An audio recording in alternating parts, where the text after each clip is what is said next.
அஸ்ஸலாமு அலைக்கும் வரஹ்மத்துல்லாஹி வபரகாத்துஹ். லா தஹ்சன், கவலை கொள்ளாதீர். எதை குறித்து சகோதரரை கவலை கொள்ள வேண்டாம்? எதிர்காலத்தை குறித்து, நாளையை குறித்து. நாளை என் வாழ்க்கையில் என்ன நடக்கும்? எதை நான் பெறுவேன், இழப்பேன்? யாரிடத்திலே வந்து சேருவார்கள்? யாரை விட்டு நான் பிரிவேன்?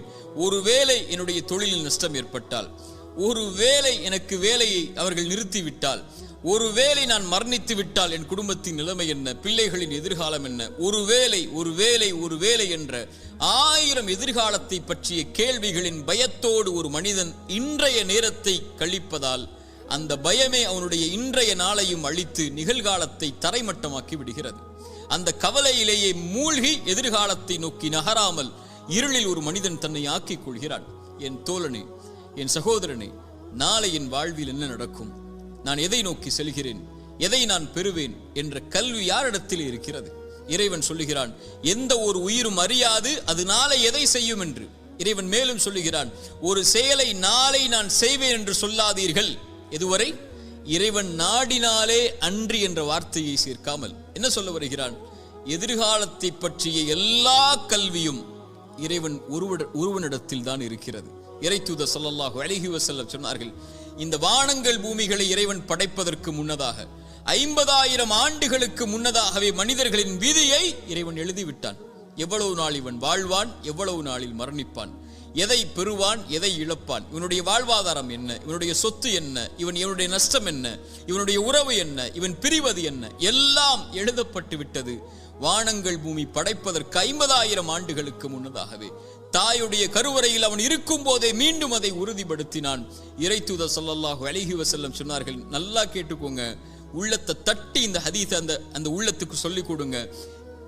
எந்த ஒரு உயிரும் இந்த உலகத்தில் இருந்து மரணிக்காது அதனுடைய வாழ்வாதாரத்தை முழுமையாக்காமல். சுப்ஹானல்லாஹ், மீண்டும் சொல்கிறேன், எந்த ஒரு உயிரும் இந்த உலகத்தில் இருந்து மரணிக்காது அதனுடைய வாழ்வாதாரத்தை முழுமையாக்காமல். இவன் எதை பெறுவான், எதை இழப்பான், இவனுடைய சொத்து என்ன, இவனுடைய செல்வம் என்ன? ஒரு மனிதன் தன்னுடைய கடைசி சொட்டு தண்ணீரை அருந்தும் வரை, ஒரு மனிதன் தன்னுடைய சுவாச காற்றின் கடைசி மூச்சை இறைவன் எழுதியதின்படி சுவாசிக்கும் வரை மரணம் வராது. ஏன் பயப்படுகிறாய் எதிர்காலத்தை பற்றி? இது எழுதப்பட்டு விட்டது உன்னுடைய வாழ்வாதாரம். எதை பெறுவாய் என்று, எதை இழப்பாய் என்று. நீ செய்ய வேண்டியதெல்லாம் அதை நோக்கி நகர வேண்டியது மட்டும்தான். சோகம் வந்துவிட்டால், கவலை வந்துவிட்டால், இழப்பு வந்துவிட்டால், பிரிவு வந்துவிட்டால், இருட்டு அறையில் உட்கார்ந்து கொண்டு கண்ணீர் வடிப்பதை விட கிளம்பி செல் வெளிச்சத்தை நோக்கி. உனக்கு பெற இருக்கின்ற அதிசயங்கள் ஏராளம் உன்னுடைய எதிர்காலத்தில். அதை நோக்கி செல் என்பதுதான் இறைவனும் இறைத்தூதரும் நமக்கு காட்டக்கூடிய வழி. மூசாவுடைய தாயிடமிருந்து பாடம் படிப்போம் வாருங்கள். மூசாவுடைய தாய் ஒரு ஆண் குழந்தையை பெற்றெடுக்கிறாள். எப்படிப்பட்ட காலம்! ஃபிரௌன் கொடுங்கோலன். ஆண் குழந்தைகள் பிறந்தால் கையால் அறுத்து தூக்கி எறிந்தான் மனித சிறுவர்களுடைய குழந்தைகளை. மூசாவுடைய தாய் பயந்தார்கள், இந்த குழந்தையை ஃபிரௌன் கண்டுவிட்டால் கொன்று விடுவானே. இறைவன் சொன்னான், மூசாவுடைய தாயை, முடிந்தால் அந்த குழந்தைக்கு உணவை கொடு, இல்லை என்றால் ஆற்றிலே கொண்டு போய் விட்டு விடு. அவ்வளவுதான். நான் சொல்கிறேன் செய், எதிர்காலத்தை நான் முடிவு செய்கிறேன், நீ செயல்பட, அவ்வளவுதான். என்ன செய்வேன் தெரியுமா? நீ ஆற்றிலே விட்டால் இந்த குழந்தையை உன்னுடைய கரத்திலே மீண்டும் நான் கொண்டு வருவேன். எப்படி? இறைத்தூதர் மூசாவாக. ஆற்றிலே விட்டார்கள். இறைவன் சொன்னான், அவன் பார்த்துக் கொள்வான் எதிர்காலத்தை, இந்த மூசாவுடைய எதிர்காலத்தை என்று. அந்த குழந்தை கரை ஒதுங்கியது எங்கே? ஃபிரௌன் எந்த குழந்தை கையில் கிடைத்தால் அறுத்து விடுவான் என்று பயந்தார்களோ அந்த ஃபிரௌனுடைய அரண்மனையுடைய வாயிலில் எடுத்தார்கள். ஃபிரௌனுடைய மனைவி அழகாக இருக்கிறதை, இதை வளர்த்து விடுவோம் என்று முடிவெடுத்தார்கள். ஃபிரௌன் அதை அந்த குழந்தைக்கு உணவை கொடுப்பதற்கு பெண்களை தேடினான். மூசாவுடைய தாய் அழைத்து கொண்டு வரப்பட்டார்கள். அவர்களுடைய கரத்தில் மூசா அலைஹிஸ்ஸலாம் ஒப்படைக்கப்பட்டார்கள். இறைவன் சொன்னான், திருப்பி கொண்டு வருவேன். எப்படி ஒப்படைக்கப்பட்டார்கள்? இறைத்தூதர் மூசாவாக. மூசாவுடைய தாய் பயந்தார்களா எதிர்காலத்தை? நபி யாக்கூப், நபி யூசுப் அலைஹிஸ்ஸலாம் விட்டார்கள் அவர்களுடைய சகோதரர்கள் கிணற்றிலே. பயந்தார்களா? அவர்களை அந்த கிணறுதான் அவர்களை அரண்மனைக்கு கொண்டு சென்றது. அவர்கள் சிறையில் அடைக்கப்பட்டார்கள். அந்த சிறைச்சாலை தான் அவர்களை சிம்மாசனத்திலே உட்கார வைத்தது. நபி யூசுப் பயந்தார்களா? எத்துணை இறைத்தூதர்களுடைய வாழ்க்கை ஆரம்பத்தில் எப்படி இருந்தது? இறைவன் சொன்னான், எதிர்காலத்தை பற்றி அவர்கள் கவலைப்படவில்லை. நபி நூஹ் கப்பல் கட்டினார். அங்கே வெள்ளம் இருந்ததா, ஆறு இருந்ததா, மலையை இறைவன் கொண்டு வருவான் என்று சொன்னால் அவன் கொண்டு வருவான். என் வாழ்வை சிறந்ததாகத்தான் இறைவன் அமைத்திருப்பான் என்று நான் நம்புகிறேன். அவன் அப்படித்தான் அமைத்திருப்பான். இன்று சோகம் நாளையது மகிழ்ச்சியாக மாறும். இன்று கண்ணீர் நாளையது அது சந்தோஷமாக மாறும். இன்றைய ஏழ்மை நாளை செல்வமாக மாறும்.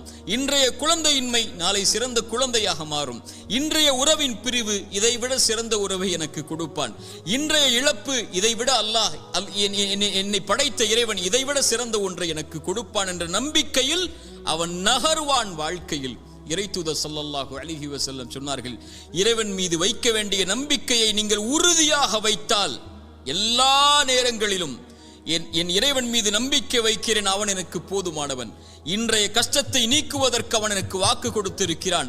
அவனுடைய பாதையில் நான் முன்னேறுகிறேன். அவனை நோக்கி இந்த கஷ்டத்தையும் இந்த சிரமத்தையும் இந்த இருளையும் இந்த சோகத்தையும் என் இறைவன் நீக்குவான். அவன் நாடிய போது இதைவிட சிறந்த ஒன்றை எனக்கு கொடுப்பான் என்று இழப்புகளையும் நஷ்டங்களையும் ஏமாற்றங்களையும் அவதூறுகளையும் அவமானங்களையும் பற்றி கவலைப்படாமல் கண்ணியத்தையும் வெற்றியின் பாதையிலும் பயணிக்கக்கூடிய ஒரு மனிதன் இறைவன் மீது நம்பிக்கை வைத்தால், இறைத்தூதர் சொன்னார்கள், ஒரு பறவைக்கு இறைவன் எப்படி உணவளிப்பானோ அது போன்று உங்களுக்கும் உணவளிப்பான்.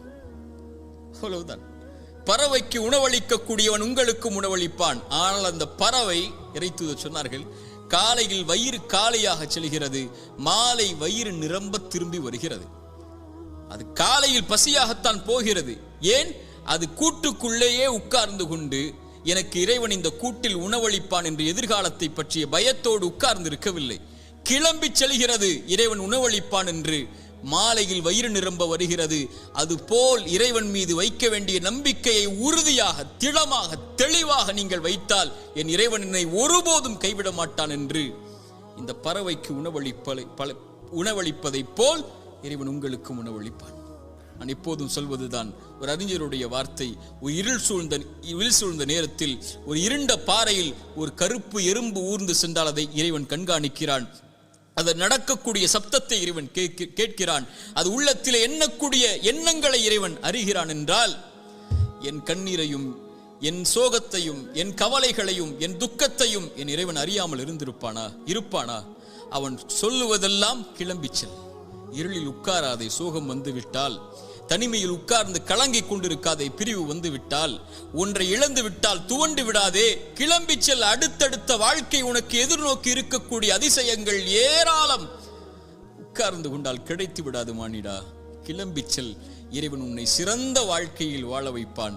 ஒரு இறை நம்பிக்கை கொண்டவன் எதிர்காலத்தை பற்றி எந்த பயமும் கொள்ளாமல், கடந்த காலத்தை பற்றிய எந்த கவலையும் கொள்ளாமல், இன்றைய நாளை முறையாக பயன்படுத்தி எதிர்காலத்திற்காக தன்னுடைய வாழ்வை செதுக்குவான். என்ன நடந்தாலும் எது ஆனாலும் என் இறைவனின் நாட்டத்தின்படிதான் நடக்கும் என்ற நம்பிக்கையில், அது இறைவன் நாடியதை நான் பெறும் வரை எனக்கு மரணம் வராது என்ற நம்பிக்கையில் அவனுக்கு இறைவன் அமைத்த நேர்த்தியான நேர்மையான அந்த விதியின் மீது நம்பிக்கை கொண்டு அப்படிப்பட்ட இறை நம்பிக்கையாளர்களாக நாம் மாறினால் நம்முடைய எதிர்காலத்தை பற்றிய கவலைகள் நம்மை விட்டு மறையும். இறைவன் அந்த பாக்கியத்தை எனக்கும் உங்களுக்கும் தரட்டும். அகூலு கௌலி ஹாதா அஸ்தக்ஃபிருல்லாஹ் லீ வலக்கும். அஸ்ஸலாமு அலைக்கும் வரஹ்மத்துல்லாஹி வபரகாத்துஹு.